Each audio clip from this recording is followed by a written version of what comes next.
Now, I understand these videos by Viva Frei are a bit old, but when I saw these, I just had to respond to the videos as I found that it misrepresented information about the law.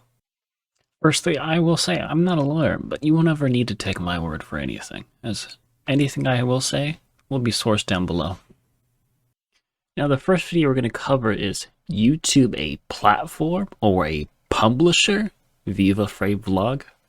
Guidelines. And I'm not going to turn my channel into a complaining channel about this. It is what it is. It's the nature of the platform. But that causes us to question, what is the nature of the platform? Is YouTube a platform? A neutral, impartial, open town square? Or is it a publisher? Does it remove content on the basis of equal, uniform, and consistent application of the rules? Or does it editorialize in terms of what content it removes versus what content it doesn't? And if it does editorialize, or if it does act as something of an editor or employ some discretionary measures in terms of deciding what to remove and what it doesn't remove, does it lose its protected status as a platform and potentially incur its responsibility as a publisher? That is the question. The dichotomy Viva brings up between publisher and platform is a false one. Firstly, online services can't lose its protection as a platform. They are protected by Section 230 of the CDA. And secondly, services that distribute third-party content, commonly referred to as distributors, main defense of protection does not stem from neutrality, but stems from scienter, otherwise known as knowledge of illegal material. Publishers, or are they platforms? And if they purport to be platforms, are they losing their protective status in the manner in which they are applying their rules, seemingly randomly or potentially in a manner that is, call it political for lack of a better word, but you know what I mean. And the fundamental problem being that YouTube cannot suck and blow at the same time. It cannot argue that it is a platform and benefit from immunity under the CDA while removing content in a manner that might be more akin to the conduct of an editor as opposed to a neutral town square platform. We'll see where this goes. Viva argues that YouTube can't claim to be a platform and claim protections under the CDA and act like an editor by removing content. Viva implies the CDA only creates these protections for platforms, but in reality the CDA makes no implications and is contrary to what Viva says. Section 230 has three important prongs, but we'll just cover two of them since they're the most important ones. C1 says that no provider or user of an interactive computer service shall be treated as the publisher or speaker of any information provided by another information content provider. Look at that. It doesn't mention anything about neutrality. All it just says is, hey, you're not liable for what other people publish.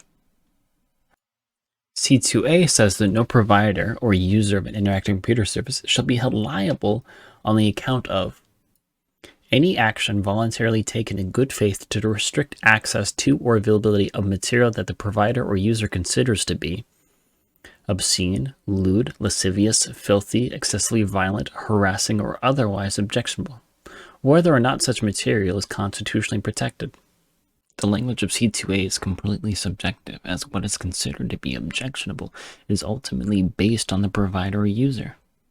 This flatly contradicts Viva's statements that YouTube has to act as a neutral platform or can't remove content based on political leanings. Then jumping into our second video from Viva, we have Should Twitter Lose Its Immunity 230 CDA Explained.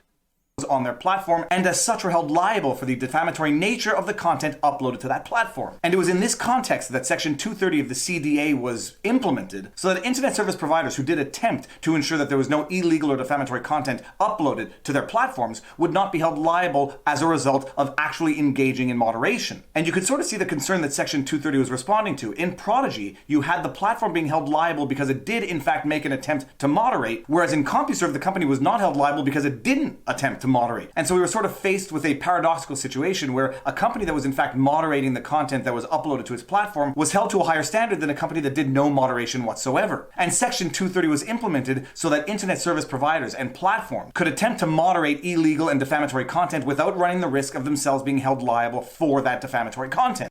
It's important to know that Viva says 230 was constructed to remove illegal or defamatory material. It's questionable, though, on how Viva got to this conclusion, as reading textually, 230 does not just allow only moderation of illegal material. And 230's own authors, Chris Cox and Ron Wyden, don't have this perception either. We were quite familiar with prevalent services of the day, Prodigy, CompuServe, and so on. And so when I was flying back to Washington from California on one of my, weekly cross-continent bus trips.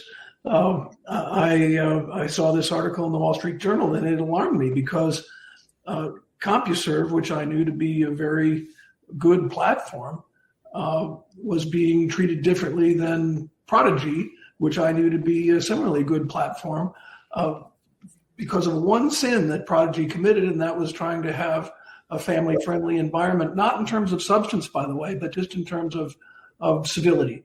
So no swearing, no harassment, no bullying, that sort of thing. And because of that, they were made liable in a very expensive lawsuit brought by an investment bank, which turned out to be run by the Wolf of Wall Street, which many of you may have seen in movie theaters. But the real Wolf of Wall Street was the guy saying, "I've been defamed," and it was about to threaten the entirety of user-generated content on the internet. And so it cried out for solution, and we took off from there.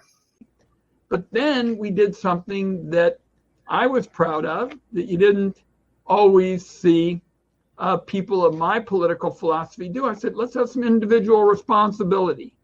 We'll say that the poster, the person who puts the content up, would be personally on the hook. And that, in effect, caused us to have a shield for the company. In other words, the poster was personally responsible for what went up. That provided a shield for the company that could also help to trigger, particularly for these small people, some folks investing in them. And then Chris and I said, well, if you're giving people a shield, you better have something to moderate, and that became the sword. And so from those early days, and we had different names for it and the like, that was really the architecture of what we developed. And here we are, 25 years later, and, people still think that they understand 230, but they really don't. I mean, I will tell you, and I'm not going to get all partisan on this show. Textually, 230 blatantly says that moderation is fine. And Chris Cox himself speaks that he made 230 to allow websites to moderate in response to Prodigy trying to make itself out to be a family-friendly website, but then being held liable for content they didn't make. This only seems to beg the question on where did Viva get the idea that 230 was implemented to only moderate for illegal material, as neither the authors or the text have this conclusion. And let's just play some thought experiments as to what can possibly go wrong with this. First of all, some people might consider this to be defamatory, to have one of your tweets qualified as sufficiently offensive or controversial that it needs Twitter's intervention to authorize and warn people that there might be something terrible in the tweet they're about to see. And it's not like accidents don't happen. It's not like videos don't get randomly and wrongly flagged as containing hate speech and then get demonetized and sometimes even removed from a platform. That never happens. Mistakes happen. Wrongly characterizing someone's tweet as offensive or controversial such that it requires a warning and Twitter's intervention can be deemed to be defamatory. Can be deemed to be defamatory?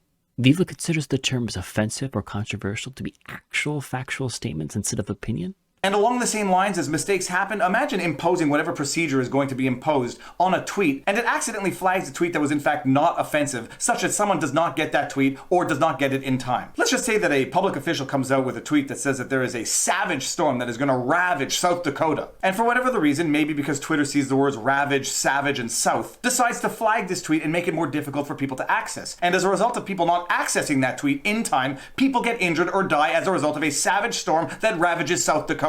What's Twitter going to argue now? That they benefit from Section 230 immunity because they're just a platform and not a publisher? That it's not as a direct result of their editorial discretionary curating of content that someone did not get a tweet in time from a public official intended for public consumption because Twitter made a mistake?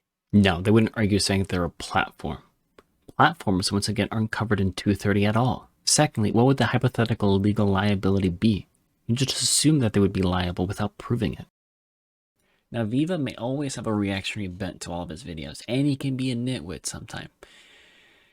And that's it. I was going to put a caveat or a but I think that sums it up. I'd just like to give thanks for watching, and please subscribe as I hope to make more content in the future. Oh, and please check your local public officials' Twitters, as this is the only way to make sure that a savage storm isn't going to ravage your state.